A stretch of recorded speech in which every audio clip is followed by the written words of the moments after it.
À la une aussi de l'actualité, assassinat des chérubins au Kende, le gouvernement congolais regrette que des médias internationaux comme Jeune Afrique et RFI soient manipulés sur fond d'une volonté délibérée de désorienter les enquêtes et de discréditer le travail de la justice congolaise.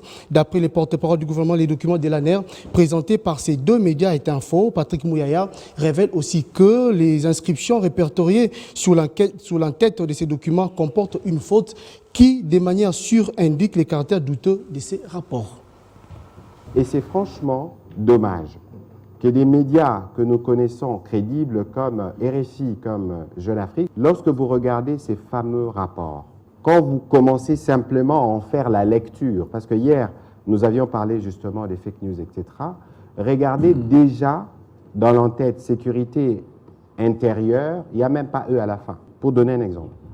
Je pense que le ministère de l'Intérieur, mon collègue de l'Intérieur, qui a en charge la collaboration avec les services, va protester vigoureusement. Parce qu'on aurait voulu, moi je suis ministre de la Communication et des Médias, nous sommes disponibles, on aurait voulu que RFI ou Jeune Afrique nous appellent pour nous dire, monsieur le ministre, vous pensez quoi de ces rapports? On aurait donné des réponses. À défaut de nous joindre, on aurait pu contacter l'ANR ou le ministère de l'Intérieur.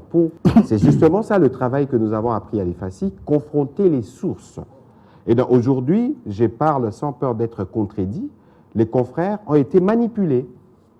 Et c'est tellement nauséabond, cette manipulation, qu'il y a une volonté délibérée de discréditer une enquête en cours. Parce que ce n'est pas du devoir du gouvernement de parler des questions de la justice dont on n'a pas le détail. Mais vous avez vu que de manière transparente, depuis les débuts de ces crimes, qui nous a tous touchés dans notre fort intérieur, parce que le ministre Chérubin, pour moi, c'était un aîné, avant même que nous soyons au gouvernement, et donc nous sommes tous affligés, nous partageons la peine de sa famille. Et donc, il y avait des enquêteurs belges, sud-africains, du Bureau conjoint des Nations Unies, des experts congolais. Il y a eu 5 ou 6 équipes qui ont travaillé activement autour du parquet pour faire la lumière sur ces procès. Alors, s'il y a des gens qui ont un rapport et qui ont déjà les verdicts, pourquoi n'ont-ils pas versé, nous les disions ici, tous ces éléments au niveau du parquet?